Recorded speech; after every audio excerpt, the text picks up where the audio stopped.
我是徐瑞 Tuber 露露露。高人气必抽的人权卡雷电将军，你抽了吗？若是还没有看过 2.5 下半卡池雷电将军和350星海的抽取建议的话，可以先查看先前的影片，了解怎么样抽才会最符合你的角色池环境哦。相关的命座和专武抽取优先度也都在上支影片中。而本次影片主要会整理一些肉肉们在使用雷电将军时的一些疑问，像是雷9万班雷神国家队的输出手法顺序，班尼特该不该点6命，攻击杯还是雷伤杯好，专武替草和渔获的差距和一些毕业面板参考等等。这边总共整理了9个问题，帮助你更加了解使用雷电将军的一些细节。那影片开始前，如果你还没有订阅露露的频道的话，记得先订阅一下哦。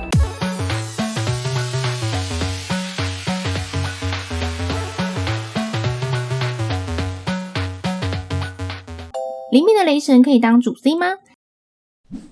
残念ですね，不行，只有在解锁2命后，在 Q 大招无想一刀和梦想一心状态下时，攻击敌人无视防御力 60% 这个效果拿到后，才能得到爆炸性的伤害提升，相当于伤害量直接往上拉了 42% 左右。同时搭配1命的解锁，让愿力累积可以直接打满一套，输出循环后60层直接回满，等于是核爆化的雷电将军无限常驻。灵命的雷电将军虽然也能提供全队大量的元素充能，但打满一套输出时，愿力大约会在40层左右，还会需要再透过其他角色开大累积愿力才能达到最大。因此在还没解锁2命前的雷电将军比较偏辅助项，放在速切队伍中轮流打输出。而也有些人会秀出自己的雷电将军大招会一下有个13到14万之类的伤害，但除了这一下的伤害之外，后续的战场凭 A 的这7秒和解锁2命后的雷电将军的战场7秒，总伤害量是可以差到几十万的哦。在你抽了2命雷电将军后，再回去看0命雷电将军的大招伤害，真的就是小巫见大巫。就像钟离陨石，虽然砸一下伤害很高，也能破10万，但除此之外的输出伤害量并不可观。想要玩主 C 雷電将軍，就請你務必抽到2命，關鍵命座先拿到再去考慮專武哦。9條沒有滿命可以配主 C 雷電將軍嗎？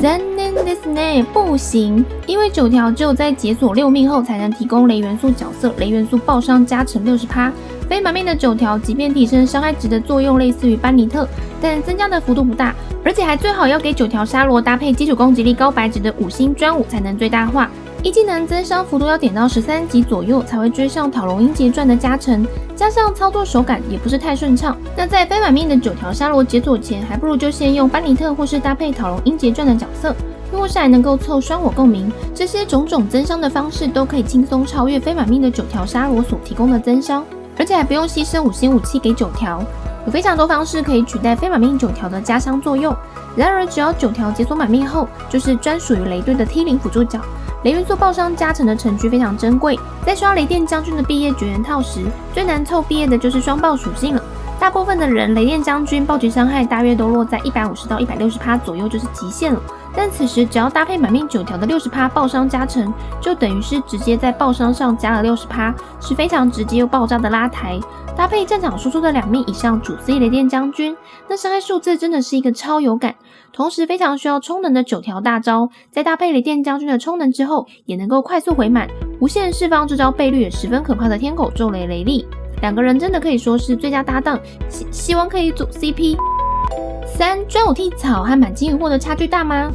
对于一些没有办法抽专武替草直道光的人来说，剩下一把 CP 值最高又可以免费弄到满金链的渔获就是最佳选择。缺点只有在于要花时间去干钓鱼，还有外观上可能不是太适配雷电将军而已。但满金链的渔获和金链1的替草直道光在伤害上其实差距不大，与其在原石量有限加上伤害量其实没有差距多大的情况下，还不如把可能会歪定轨的原石量拿去先补雷电将军命座来的更有效益。渔获在满金链的状态下也可以直接提供12%的暴击率，在刷绝缘4件套的雷电将军也会更容易达到毕业面板。关键命座的效果并没有办法靠武器提供，因此关键命座绝对会是优先于抽专武。而虽然其他也有元素充能的长枪类武器也是可以考虑的，但露露不太推荐的原因是，即便金链1的5星天空之戟，其元素充能效率和被动效果也都没有渔获来的更好，除非你的天空之戟金链3到金链5的程度。因此除了渔获以外的充能长枪，只是在于你鱼还没钓满前的过渡用武器，想毕业就直接充满金链渔获就对了。当然经济允许的情况下，专武当然更好，只是如果在意的是伤害量的话，若没有打算抽到金链3以上的替草，满金链渔获就非常够用了。4除了绝缘套装还有别套可以给雷电将军吗？雷电将军唯一最佳推荐圣物套装就是绝缘4件套，没有之一。相关的主副属性推荐可以查看先前的影片。若是萌新还没有到可以刷金色圣物的阶段的话，可以先装元素充能效率相关的圣物2件套，例如流放者或是增加攻击力趴数的勇者、行者之心、角斗士2件套，或提供暴击率的战狂2件套等等。有存脆弱数值的话，都很推荐可以存多一点。等到能刷金色圣物时，直接泡在绝缘本里面1-2个月努力刷，多的绝缘和追忆套还可以再给其他角色使用。5. 雷电将军的毕业面板。也有很多人想知道雷电将军的毕业面板大概是多少，肉肉这边会分为拿专武和不是拿专武的来提供给大家参考。这边也提醒一下萌新，堆面板的时候，请先堆好暴击率，再去堆暴击伤害，不然暴击率太低，导致伤害没暴击成功，那你叠再高的爆伤也没有用哦。若是拿渔获或是天空之戟穿攻击杯的话，攻击力建议至少2000以上；若是雷伤杯，建议攻击力在1700以上，暴击率建议在55到60%以上，暴击伤害在140到160%以上，元素充能效率建议在260到280%。若是拿专武替草之道光穿攻击杯的话，攻击力建议至少2000以上；若是雷伤杯，建议攻击力在1800以上，暴击率建议在55到60%以上，暴击伤害在140到160%以上。元素充能效率建议在250%到270%。6. 攻击杯和雷伤杯的差距大吗？雷电将军在使用雷伤杯还是攻击杯的问题，一直也会有人有疑惑。其实肉肉觉得攻击杯和雷伤杯在给雷电将军使用的话，差距并不是很大，大约在5到10%之间。如果是只看单人雷电将军的说伤害的话，会是攻击杯的伤害高；而若是搭配专武替草、满命9条和班尼特的雷电将军，则会是雷伤杯的伤害高。因此并不需要执意去追求一定要攻击杯或是一定要雷伤杯等等。加上绝缘4件套已经很不好刷了，要刷到副属性也好的控制杯也很不容易。因此可以先看你刷到了什么样的杯子，优先使用副属性最好、提升最多的攻击杯或是雷伤杯即可。7. 雷9万班队的配置和输出手法。这边分享关于雷神强势经典队伍雷9万班的队伍配置和循环输出手法。雷9万班的队伍主要是雷电将军全靠3米辅助拉抬 Q 大招的输出伤害，不断维持在一个核爆常驻的状态。而雷电将军的圣物配置和武器前面有大致提过了，这边就不再重复。9条沙罗的圣物套装也是首推绝缘4件套，双爆头、攻击杀、雷伤杯，搭配基础攻击力高白值或提供元素充能效率的5星弓箭，像天空之翼、周末阶探之师等等。万叶的圣物套装唯一推荐风套4件，圣物主副属性尽量全堆元素精通，可以搭配苍虎、自由之势或是铁锋刺等武器。班尼特的圣物套装为宗室4件套，圣物可以选择生命值趴数、攻击力趴数、元素充能效率的十字杀、生命值趴数或火元素伤害加成的控制杯、生命值趴数、治疗加成或是双爆头。一些看起来比较暴力的主属性选择，主要是看你后面搭配的武器。若是拿高白值攻击力的雾切之回光，班尼特可以打出更多输出。其他能选择的武器也有很多，风鹰剑、天空之刃、元素充能相关的4星单手剑等等。若是新手的话，建议先让班尼特的圣物从奶妈增伤辅助项的角度去搭配，充能循环足够再转输出项的圣物配法。起手雷电将军先1，接着换万叶1扩散雷元素，发动风套4件，使敌人在对应的雷元素抗性降低40%效果。再换班尼特1 Q 发动领域展开，再切万叶出来 Q， 再切9条1，稍等一下吃到1的增伤加成，再开 Q 发动天狗咒雷。Q 完后马上切雷电将军，此时要确认雷电将军要碰到9条天狗咒雷炸出去的雷元素伤害范围，才会吃到雷元素爆伤加成60秒。确定吃到加成后再 Q 梦想之一刀，随后平 A 3下接1重击，平 A 3下后接重击，直到7秒的战场输出结束后，再重新一轮循环。有时候9条的1增杀漏会省略，因为实际神经螺旋偶尔会为了赶秒数要去收割半血敌人，也会省略成剩下雷神1、万叶1、班尼特 Q、万叶 Q、9条 Q、雷神 QAAA 中的手法，因此提供给肉肉们知道大略的循环，后面再去稍微看情况改动。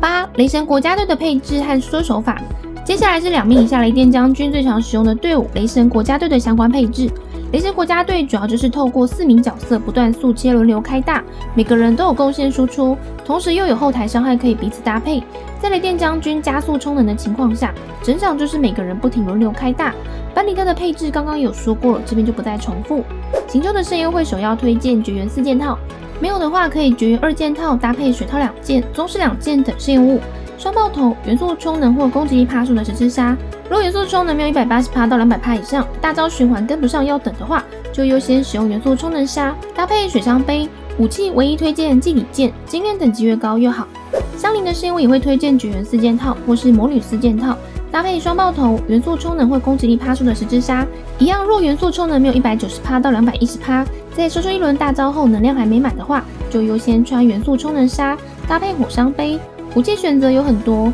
输出像加爆率、爆伤的长枪都可以，像是河普鸢、护魔之杖等等。但若是考虑到元素充能的话，也可以用天空之戟、西风长枪等等。骑手雷神 E、行秋 Q11、班尼特 EQ、香菱 EQ、雷神 Q， 再接7秒的大招战场，平 A3下极1重击的输出方式到梦想一星状态结束。若一套循环完，有角色的大招能量还没有满的话，可以用班尼特1怪物一下做元素为例，再切给还没有满能量的角色吃，直到4名角色大招能量都满之后，再重复输出手法的循环顺序。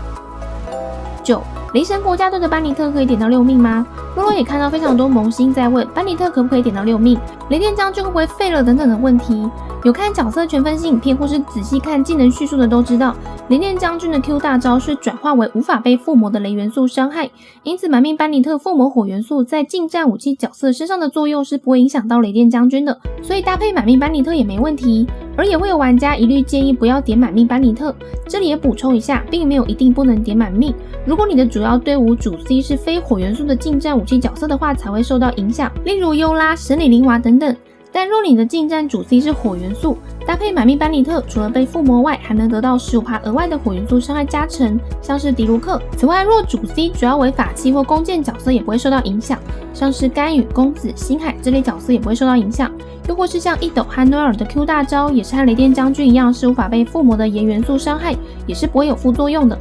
10. 雷电将军可以和萧胡桃组队吗？洛洛也很常会看到有人问雷电将军可以和萧胡桃甚至是克勤组队吗？虽然雷电将军适用于很多需要大招充能的角色，但萧和胡桃的队伍体系加入雷电将军后的效益并不会得到太多提升。首先，萧的队伍主要就是绑定双锋，搭配护盾角或增伤辅助，而双锋成员中砂糖就能提供萧元素充的回复，护盾角钟离提供保护以及减抗，增伤辅助角可以是班尼特之类的角色。放入雷电将军虽然让萧可以快速回速大招，但总体输出上并不会比原本的体系伤害要来得高。而胡桃的队伍体系也一样，最佳配对就是弧形中的队伍，第4人放谁其实都没有什么差。虽然放入雷电将军看似可以提供大招冲的回复，又可以和胡桃打超载、和行秋打感电等等，但雷电将军是需要战场7秒的角色，而胡桃也是需要战场的角色。雷电将军的加入会占据到胡桃的战场时间，加上原本弧形中3人的大招循环就已经很足够了，不太需要再加入雷电将军。